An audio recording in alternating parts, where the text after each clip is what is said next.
بسم الله الرحمن الرحيم.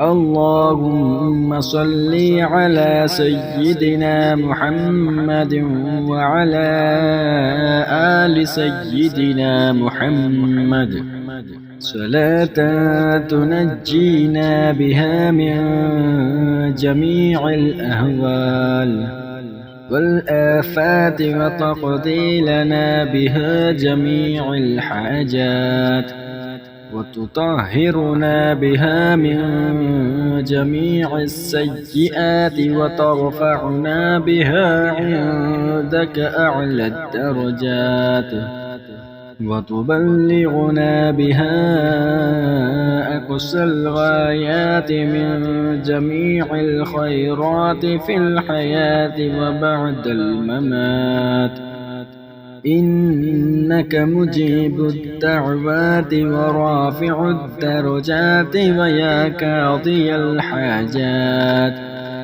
ويا كافي المهمات ويا دافع البليات ويا حل المشكلات. أغثني أغثني أغثني يا إلهي، إنك على كل شيء قدير.